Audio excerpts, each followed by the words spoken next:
I'm reminded of my early days at WUSC. And WUSC sends a number of young students overseas and a number of opportunities and experiences. And one of the things that's changed is, again, the technological revolution, so that students can go away and not leave. And I think that's a really important issue, is how do you actually take students into a very different environment and make sure that they have to rely on themselves and the new environment they're in. Just to give the example that someone who had gone away and is in a remote rural African setting, but he still gets together on Skype every Friday night to have pizza and beer with the boys. It's like, okay, that's great. And there are wonderful things about that. But how do you make sure that you're actually engaged in the community or place where you find yourself if it's a different setting? And so I throw that as a challenge to the plenary group this morning, and would say that one of the critical components for me is to have a period or process of deep self-reflection. My initial answer was to say, I think that's exactly what we're doing. We're trying to create an environment where we educate people to go out and as in throwing a stone in the pond, you can the ripples spread out. That's what would create the kind of shift, and acknowledge completely that both in a university, but most especially in this university, the attitudes and values of students are already in the space of civil society, and what we need to do is to empower them to do more. But then you moved it into how do we do that better in terms of education, and that's more challenging and more exciting for me.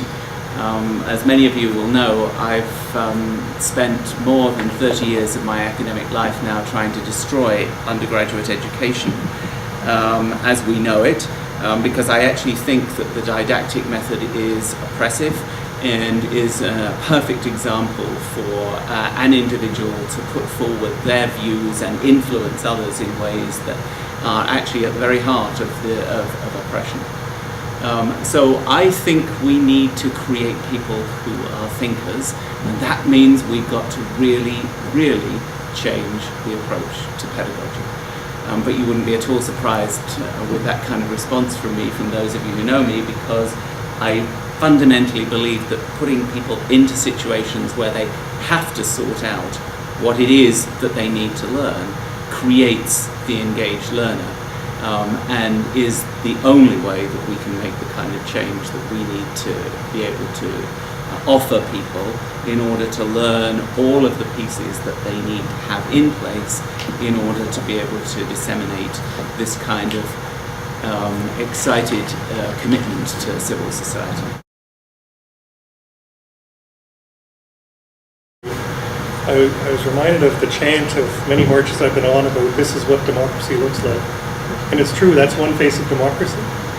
But another face of it is actually going to the meeting and staying at the meeting and working it through in places of conflict. And that speaks to some of my earlier political experiences. And why I make the point of having some way of connecting whatever is happening in promotion of civil society to the formal structures of power. And I'm not saying I get taken over by that, but people need to understand where the levers are. Canada has got the lowest barrier to access to the political process of almost any country in the world. It is not hard. It is not expensive. It can be done, but it's got to be done smartly and intelligently. Sorry, I feel a bit passionate about that. And so it's wonderful to have a broad concept and to feel that sense of engagement. But if you really want it to make a difference, you've got to connect somehow. At the end of a session such as this, it would be important to get started and get better, rather than wait to try and plan it, but get started so we can get better.